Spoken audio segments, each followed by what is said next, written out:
오늘 우리에게 주시는 하나님의 말씀은 마태복음 21장 18절부터 22절까지입니다. 새벽에 성 안으로 들어오시는데 예수께서는 시장하셨다. 마침 길가에 있는 무화과 나무 한 그루를 보시고 그 나무로 가셨으나 잎사귀 밖에는 아무것도 없으므로 그 나무에게 말씀하셨다. 이제부터 너는 영원히 열매를 맺지 못할 것이다. 그러자 무화과 나무가 곧 말라버렸다. 제자들은 이것을 보고 놀라서 말하였다. 무화과 나무가 어떻게 그렇게 당장 말라버렸을까? 예수께서 그들에게 말씀하셨다. 내가 진정으로 너희에게 말한다. 너희가 믿고 의심하지 않으면 이 무화과 나무의 한 일을 너희도 할 수 있을 뿐 아니라 이 산들어 들려서 바다에 빠져라 하고 말해도 그렇게 될 것이다. 또 너희가 기도할 때에 이루어질 것을 믿으면서 구하는 것은 무엇이든지 다 받을 것이다. 아멘. 예수님께서 예루살렘에 오셨습니다. 그런데 이번에는 비장한 마음으로 오셨습니다. 왜냐하면 오시는 길에 세 차례 이런 예언을 하셨습니다. 인자가 사람들 손에 넘어가 순환을 당하고 또 죽을 것이다. 그리고 사흘 뒤에 부활할 거야. 인자는 예수님 자신을 가리키는 말이지요. 세 차례 죽음과 부활을 예고하셨습니다. 그러니 이번에 예루살렘에 오신 이유는 뭐겠습니까? 주기 위해서 오신 것입니다. 예수님께서 이 땅에 오신 이유가 모든 인간들의 죄를 대속하기 위해서 희생 제물 되시기 위해 오셨습니다. 이제 그 마지막 사명을 감당하기 위해서 예루살렘에 오신 거예요. 그러니 예루살렘에 몇 차례 오셨지만 이전과 달리 이번에는 그 마음과 각오가 비장할 수밖에 없었을 것입니다. 그렇게 딱 예루살렘 오셔가지고 늘 하던 대로 성전을 먼저 찾으셨지요. 그런데 이번에는 성전에서 주님께서 좀 과격한 모습을 보이셨습니다. 성전을 청소하셨어요. 그런데 그 방식이 좀 과격했습니다. 이렇게 막 상을 뒤집어 엎고 그렇게 이제 또 사람들을 쫓아내고, 여기 사람들은 이제 재물을 팔던 상인들, 그리고 또 그 재물을 또 사기 위해서 또 이렇게 재물을 구매하던 사람들, 그런 사람들입니다. 그런 사람들을 다 쫓아내고 또 환전상 이렇게 또 성전세를 바치기 위해서는 또 성전세를 바칠 수 있는 동전이 지정이 돼 있었습니다. 그러면 이제 자기가 갖고 있는 돈으로 환전을 해야 되는 거예요. 이제 그런 상도 뒤집어 엎으시고 그런 어떤 과격한 모습을 보이셨어요. 어찌하여 만민이 기도하는 집을 강도의 소굴로 만들었느냐 이러면서 이제 대청소를 하신 거예요. 약간 의문이 듭니다. 왜냐하면은 뭐 장사를 했지만은 거기서 팔았던 물건들은 뭐 생활용품이 아니고 뭐였겠습니까? 재물을 팔았습니다. 재물을. 왜? 성전에서는 제사를 지냈기 때문에 또 이렇게 미처 재물을 가지고 오지 못한 자들, 아니면 먼 곳에서 왔기 때문에 재물을 가져올 수 없었던 사람들이 그곳에서 재물을 구매해서 그 재물을 가지고 제사를 지내요. 그러니 이게 그냥 일반적인 뭐 먹고 마시는 뭐 그런 어떤 장사가 아니라 제사를 돕는 장사였던 것입니다. 그러니까 이제 거기서 이제 물건을 파는 사람들은 다 재물을 팔았고, 환전상 이렇게 이제 동전을 바꿔주는 사람도 이제 성전에 바칠 수 있는 그런 동전으로 이제 바꿔주기 위해서 또 이렇게 환전을 해준 것이었고, 또 거기서 이제 물건을 구매하는 사람들도 다 제사를 지내기 위해서 필요한 재물을 사기 위해서 물건을 구매한 것입니다. 그런데 그거를 다 뒤집어 엎으시고 주님께서는 대래 그들을 크게 책망을 하셨지요.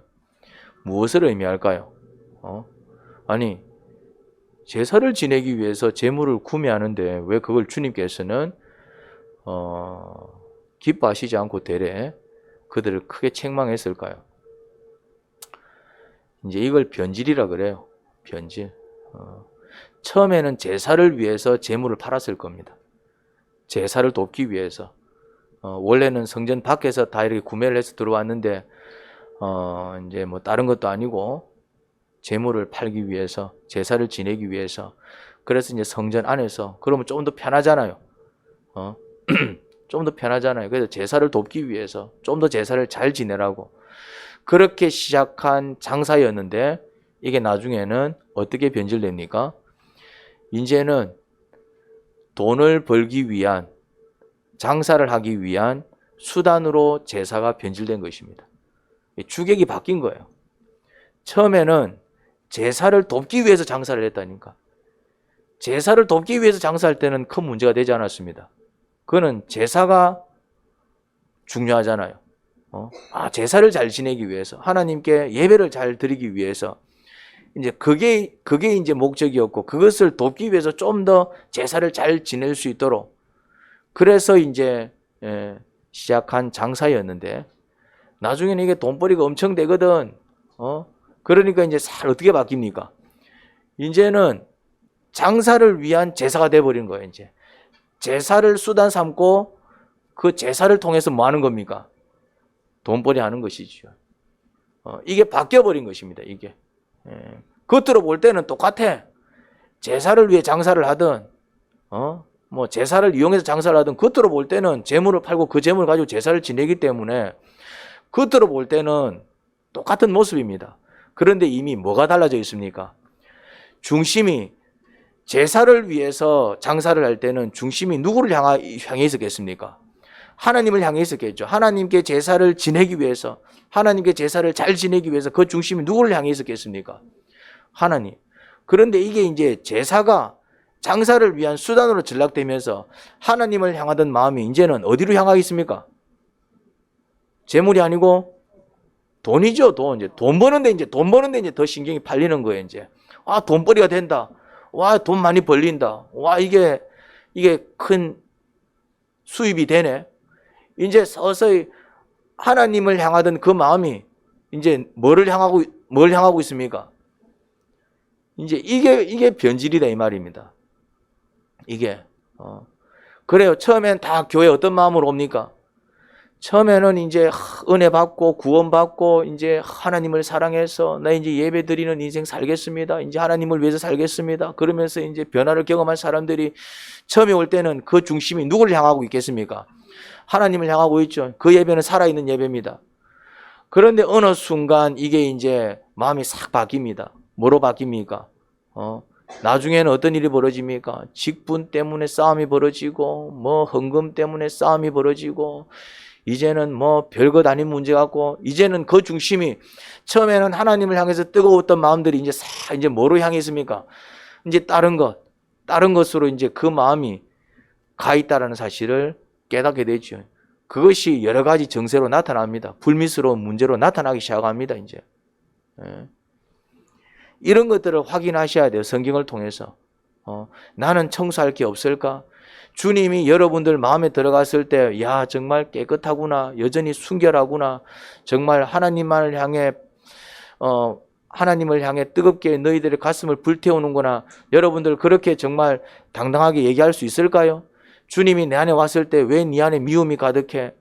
왜 예배를 드려도 그 예배가 정말 온전히 하나님을 예배하는 예배가 아니라 네 이권이나 따지고 네 주장이나 해삼고 네 소리나 외치고 뭐 직분을 받았니 못 받았니 내가 헌금을 얼마나 했는데 그런 어떤 인간적인 생각으로 가득 차 있냐 이 말이에요. 그거 잘 따져보셔야 돼요. 처음에 교회 올 때, 처음에 예배를 드릴 때, 처음에 하나님을 찾을 때 그 마음은 어떠셨습니까? 그런데 지금은 어떠냐 이 말입니다. 지금은 어떤 마음으로 이 자리에 오느냐 이 말입니다. 교회 올 때 정말 하나님을 향한 뜨거운 가슴이 불타오릅니까? 아니면은 사람이 눈에 들어오고 미운 감정, 용서하지 못하는 마음, 뭔가 불쾌한 마음, 뭔가 내 생각대로 되지 아니하여서 뭔가 내 것을 이루기 위해서, 내 뜻을 이루기 위해서, 내 생각을 관철시키기 위해서 파당을 짓고 편을 가르고 혹시 그러고 있지 않습니까? 그러면은 청소 대상인 것입니다. 그러면 예수님께서 오셔도 뭐 하신다고요? 청소 대상인 것입니다. 예수님께서 과격하게 청소하십니다. 다 뒤집어 보십니다. 왜 그럴까요? 주님께서 왜 이렇게 성전을 청소하시는데 좀 부드럽게 할 수도 있을 것을 다 뒤집어 보시고 다 쫓아내시고 그렇게 과격하게 하셨을까요? 수술이기 때문에 그렇습니다. 여러분 수술실에 들어가 봤습니까? 일반 사람은 들어가지도 못합니다. 수술실에 들어갈 때 수술을 어떻게 합니까? 아이고 얼마나 아플까요? 이래 떨면서 이렇게 합니까? 아니면은 푹푹 찢어버립니까? 배를 푹푹 찢어버립니다. 왜? 그래야 이 사람을 살리기 때문에 그렇습니다. 장기를 드러냈다가 넣었다가 왜 그렇게 합니까? 그래야 그를 살리기 때문에 그렇습니다. 의사가 바들바들 떨면서 피다 이러고 있으면 사람 다 죽습니다. 이거를 잘라야 되나 말아야 되나 벌벌벌 떨고 있으면 다 죽는다고요. 섬결하고 수술을 받은 적이 있습니다. 수술을 받은 적이 있어요. 자나 수술을 받으러 갔는데 이제 포경 수술을 하러 갔어요. 포경 수술을. 그래서 이제 이게 소독을 해야 되는데 의사가 이렇게 가르쳐 주더라고 이제. 그런데 이제 그게 굉장히 따갑고 아프잖아요. 그런데 막 애가 막 소리치고 한다고 해서 어이구 이러고 있으면은 애 잡고 소독도 안 되고 용기를 내고 하면 싹싹 해야 된다. 그걸 보여주더라고 이제. 의사는 능숙하게 막 애는 막 쌤 나한테 와 이러 합니까? 내 죽일라 합니까? 막 애가 막 와서 소리를 지르고 있는데 싹싹싹 해피더라고 막. 그런데 저는 어떻게 합니까? 버들버들 떨고. 왜 주님께서 청소를 하시는데 너가 이러면 안 돼 이러지 않고 다 뒤집어 보셨을까요? 다 나가라. 그렇게 해야 살기 때문에 그렇습니다. 때로는 우리에게 심한 고난과 시련을 통해서 꼭 주님께서 이렇게 하셔야 되나 그런 마음이 들 때도 있습니다. 그런데 왜 주님께서는 눈물을 머금고 때로는 정말 혹독한 시련을 통해서 우리를 아프게 만드실까요? 왜 그렇게 하실까요? 그래야 우리를 살리시기 때문에 그렇습니다. 그래야 우리가 정신을 차리고 정말 잘못된 것을 끊어버리고 이건 아니구나 정신 차리고 그래서 바른 길로 들어서기 때문에 그렇습니다. 그럴 때 주님 왜 이래? 불쾌하게 생각하면은 망하겠지요. 이게 정말 잘못된 것이었구나. 주님께서 오죽하면 저렇게 뒤집어 보셨을까? 저렇게 온유하시고 자비로우신 예수님이 저렇게 흥분하면서 뒤집어 볼 때는 그만큼 이유가 있지 않을까?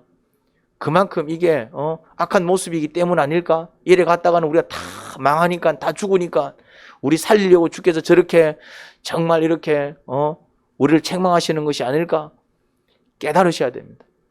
자, 그렇게 이제 성전을 청소하시고 그런 어떤 해프닝을 경험하시고 이제 저녁이 되어서 또 그 예루살렘을 나가셨어요. 그리고 또 새벽 일찍 또 다시 성으로 들어오십니다. 근데 들어오셨는데 이제 배가 고프셨는지 무화과 나무로 간 거예요. 이제 갔는데 이제 열매 하나 있으면 하나 따물라고 이제 허기가 지니까네 이제 열매라도 있으면 하나 따물라고 이제 갔는데 열매가 없는 거예요. 입만 무성한 거예요. 왜 열매는 하나도 없고 입만 무성했을까요?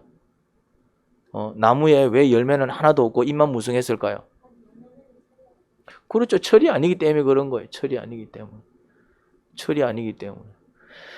그런데 예수님께서 그냥 돌았으면 될 거를 어떻게 하느냐면은 네가 앞으로는 다시는 열매를 맺지 못할 것이다. 그렇게 저주를 퍼붓네. 근데 저주를 퍼붓기가 무섭게 어떻게 돼버립니까? 나무가 그냥 그 자리에서 시들어 버렸어요. 그래서 옆에 있던 제자들이 놀래가지고 주님 말 한마디에 나무가 시들어져 버렸어. 이게 어찌 된 일이야? 막 이렇게 이제 놀란 거예요. 근데 좀 이렇게 의문이 듭니다. 주님이 내가 과일을 하나 얻어야지 하고 갔는데 과일이 없어갖고 짜증이 나가지고 근데 또 철도 아니야. 열매 맺을 철도 아니야. 좀 이런 식이었어요. 철도 아니어서 열매를 안 맺은 건데, 그런데 내가 갈 때 열매가 없었다고 마치 신경질을 부리듯이 나무를 그냥 시들게 만들어 버렸다. 뭔가 이게 예수님다운 모습이 아니에요. 성미가 급하면 그럴 수 있습니다. 우리 사람들 가운데 저도 좀 성미가 급한 편이지만은 뭔가 이렇게 성미가 급해서 뭔가 이렇게 생각을 한 게 있었는데 그래 되지 않으면은 이 뭐 아직 안 됐노 막 이렇게 성미 급한 사람은, 식당 가서 음식 기다리는데 성미 급한 사람은 이 뭐 아직 안 됐습니까 막 해갖고 말이지. 그런 사람들이 있어요. 그럼 예수님이 그런 성정일까? 예수님이 그런 성정은 아닌 것 같은데, 근데 과일이 없다고 해가지고 또 그것도 철도 아니야. 그런데 자기가 원할 때 없었다고 그냥 나무를 시들게 만들어 버렸습니다. 주님이 그럴 뿐이 아닌데 왜 그러셨을까? 왜 그러셨을까? 그러면은 지금 뭔가 이 사건을 통해서 메시지를 주고 있는 것이지요. 주님이 주고 계시는 메시지가 뭘까? 묵상을 해보니 이런 생각이 들더라고요. 주님께서 이렇게 말씀하시더라고요. 내가 열매를 구할 때 열매가 없으면은 이런 일이 벌어진다 이 말입니다. 예수님께서 나중에 우리에게 열매를 구하십니다. 자, 열매 한번 내봐라 이러신다 이 말입니다. 그때 죄송합니다. 많은 열매는 못 맺었고 제가 그냥 이런 열매 맺었습니다 하고 열매를 내놓으면 그래 그래도 수고했다, 충성된 종 할 텐데, 열매요? 죄송해요 주님, 제가 맺은 열매가 하나도 없는데요. 그럼 어떤 일이 벌어진다고요? 이런 일이 벌어지는 거예요. 그 경고를 하고 있는 겁니다. 주님께서 열매를 요구할 때, 그러니까 이게 성전 청소하고 연결이 돼 있어요. 주님께서 성전을 찾을 때는 누구를 보기를 원했겠습니까? 하나님이 이 예배하는 곳을 찾으실 때는 어떤 사람을 찾으시겠습니까? 어떤 사람을 찾으실 것 같아요? 예수님께서 정말 성전을 방문할 때는 어떤 사람을 보기를 원하셨을까요? 하나님께서 정말 우리가 예배를 드리는 이 현장을 찾으실 때 하나님은 누구를 찾으실까요? 누구를 찾으실 것 같아요? 누구를 찾으실 것 같아요? 성경에 나와 있는데 하나님은 예루살렘도 아니고 거리심산도 아니고 어디서 예배 드리냐가 중요한 게 아니야. 누구를 찾는다고요? 신령과 진정으로 예배하는 자를 찾아.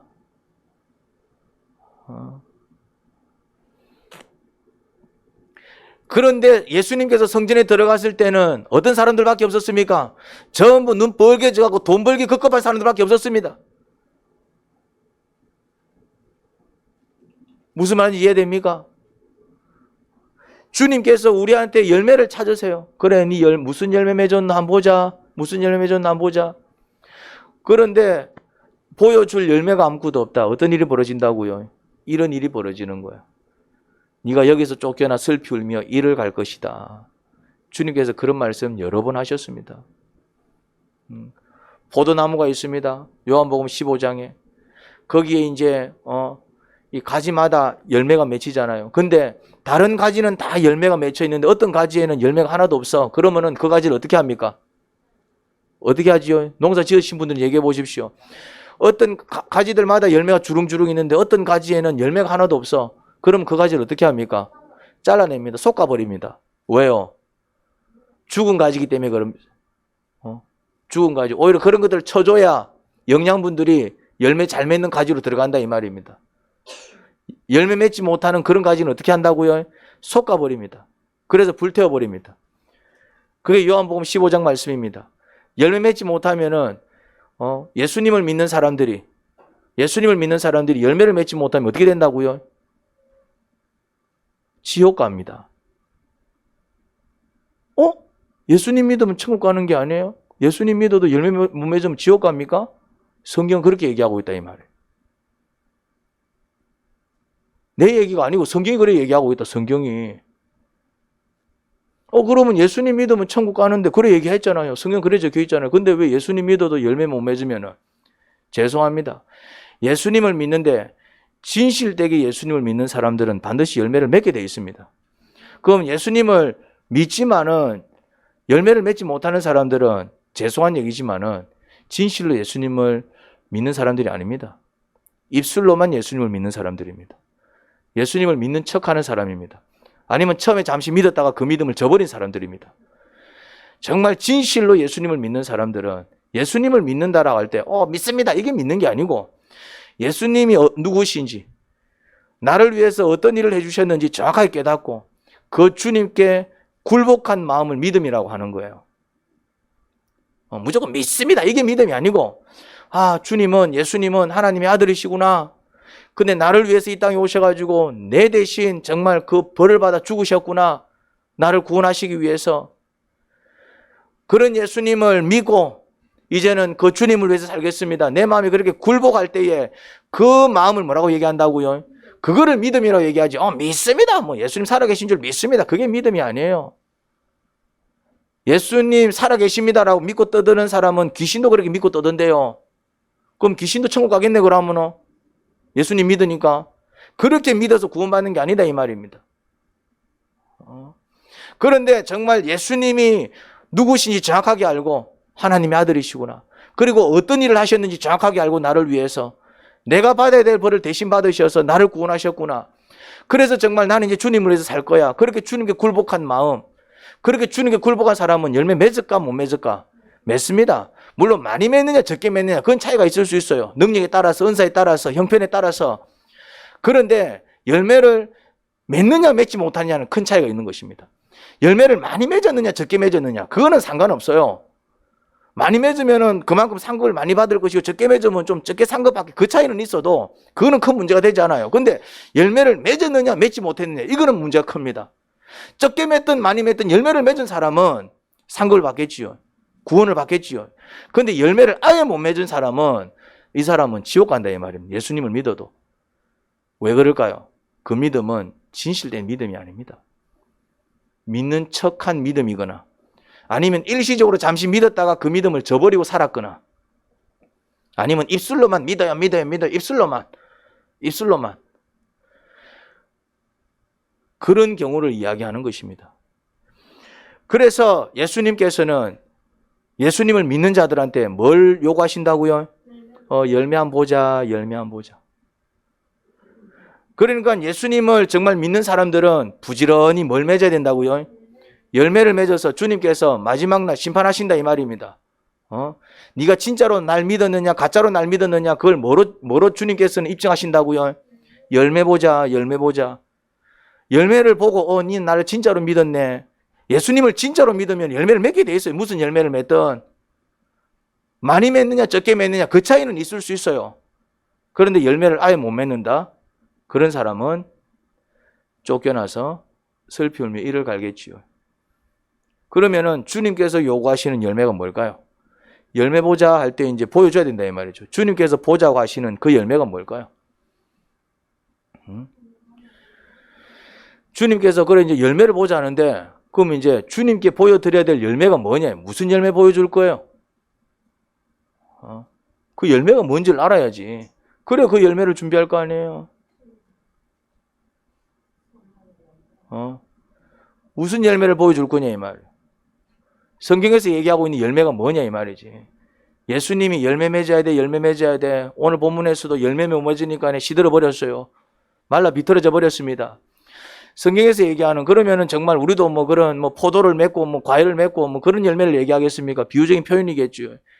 어떤 열매를 맺어야 될까요? 성령의 열매입니다. 성령의 열매는 하나님의 성품이에요. 다시 말해서 얼마나 하나님을 닮기 위해서 노력했느냐. 그래서 예수님을 믿기 전과 예수님을 믿고 난 다음 얼마나 하나님의 성품이 연결었느냐. 예수님 믿기 전에 사랑하지 못하던 사람들이 예수님을 믿고 난 다음부터 사랑하기 시작합니다. 예수님 믿기 전에 절제하지 못하던 사람들이 예수님을 믿고 난 다음부터는 절제하기 시작합니다. 예수님을 믿기 전에는 그렇게 온유하지도 아니했고 자기 생긴 대로 성격대로 그냥 기분대로 살던 사람이 또 이제 온유해지기 위해서 또 그런 어떤 열매와 성품을 맺기 시작합니다. 그런 것들을 보여줄 수 있으면은 그러니까 예수님 믿기 전하고 비교를 해야 되는 거예요. 태어날 때부터 좀 이렇게 온유하게 태어나시는 분들이 있습니다. 그거는 열매 아닙니다. 예수님 안 믿어도 되게 온유한 사람들이 있어요. 그거는 열매 아닙니다. 그거는 타고난 거예요. 열매는 원래 내가 그런 게 없었는데 내가 스스로 노력하고 내 노력만으로 되지 않으니까 기도해서 그렇게 만들어 나간 걸 열매라고 얘기하지. 그렇게 타고난 사람들이 있고, 또 어렸을 때 정말 부모 사랑을 많이 받으면은 상처가 적어가지고 상처 많은 사람들보다는 그래도 친절하고 부드럽고 좀 이렇게 절제력도 있고, 그거는 열매 아닙니다. 원래 절제력이 좋아서 절제 잘하는 거는 열매가 아니에요. 그런 거는 생명도 없고 열매도 없어요. 그거는 상급도 없어요. 그건 오히려 하나님이 처음부터 그렇게 주신 건데, 그런 거 갖고 얘기하는 게 아니에요. 저 사람이 내보다 낫다, 그래 천국 가는 게 아니에요. 내가 저 사람보다 못해도 나는 천국, 저 사람 지옥 갈 수 있어요. 무슨 말인지 이해됩니까? 저 사람이 내보다 착해, 나는 저 사람보다 못됐어. 근데 내보다 착한 그 사람은 지옥 가고 그 사람보다 못된 나는 천국 갈 수 있어요. 왜 그럴까요? 그 사람은 원래 착한 사람이야. 예수님 믿기 전부터 착한 사람이야. 성품이 그렇다 이 말이죠, 이제. 그런 성품들이 있습니다. 또 이렇게 웬만하면 화 안 내는 성격들이 있어요.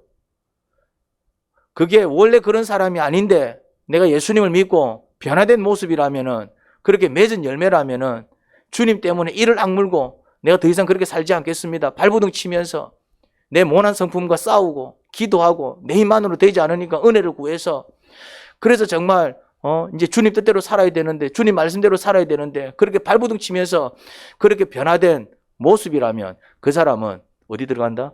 천국 들어가는 것입니다. 근데 그런 게 전혀 없는 사람은, 원래 착했던 사람이 착하게 산다고 해서 천국 들어가는 게 아닙니다. 원래 이렇게 성격이 느긋한 사람이 느긋하게 산다고 해가지고 천국 들어가는 게 아닙니다. 그런데 사람들마다 성령의 열매 중에서 안 걸리는 열매 없습니다. 안 걸리는 열매 없다고. 나는 다 좋은데 절제를 잘 못해요. 나는 다 좋은데 난 좀 온유하지 못해요. 나는 다 좋은데 좀 사랑하는 게 잘 안 돼요. 나는 다 좋은데 나는 좀 선하지 않습니다.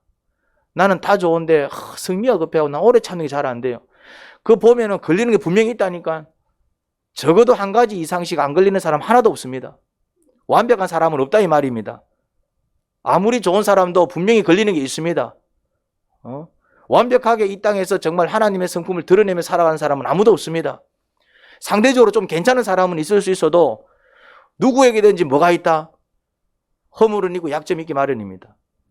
그거를 찾아내어가지고 원래 잘하는 거 갖고 얘기할 필요가 없어. 원래 잘하는 거 갖고 그거 가지고는 아무런 열매를 설령 잘해도 그건 열매가 아니야. 근데 내가 잘 못하는 부분이 있습니다. 내 약점이 있다 이 말이죠. 그런 부분을 가지고 주님 앞에 나와 열매 맺기 위해서 몸부림을 치는 것입니다. 주님 뜻대로 살기 위해서. 말씀을 묵상할 때마다 그 부분이 걸릴 겁니다. 내가 잘하고 있는 부분은 별로 걸리지 않습니다. 잘하고 있는데 왜? 근데 잘 못하고 있는 부분들이 있어요. 게으르다든지 성실하지 못하다든지, 아니면 좀 이렇게 성미가 급하다든지, 분노를 잘 조절하지 못한다든지, 아니면 욱한다든지, 아니면 딱 내가 원하는 대로 되지 않으면 막 수틀려가지고 막 견디지 못하는 사람들마다 자기 약점은 있다 이 말입니다. 내가 이거 끊어야 되는데 끊지 못하고, 절제를 해야 되는데 절제가 잘 안 되고, 그냥 눈에 보이면 다 사야 되고, 있다 이 말입니다. 사람들마다 자기 약점이. 근데 그런 것들이 다 우리가 뭐 해야 될 영역들이라고요. 내가 찾아내어가지고 열매 맺기 위해서 몸부림쳐야 되는 부분입니다.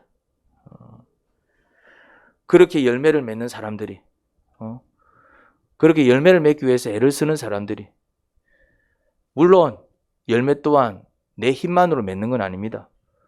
은혜 없이는 맺을 수 없습니다. 근데 그 은혜도 누구한테 임할까요? 열매 맺기 위해서 노력하고 기도하는 자에게 임하지 않을까요? 열매 어찌 되겠지. 이런 사람한테 임할까요? 내가 제일 싫어하는 말이 있다 그랬죠. 이대호 목사 제일 싫어하는 말이 뭐라고요? 어찌 되겠지 뭐. 어찌 되겠지 뭐. 어찌 되는 건 없습니다. 내가 관심을 갖고 이건 아니야 싶으면 노력하고, 내 노력만으로 되지 않으니까 뭐하고 기도하고, 그렇게 이제 노력하면서 기도할 때에 은혜를 얻는 것이지. 뭐 어찌 되겠지, 어찌 되겠지.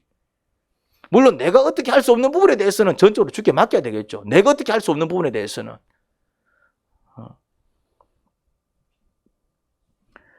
여러분, 변화를 경험하셔야 됩니다. 성장해 나가셔야 됩니다.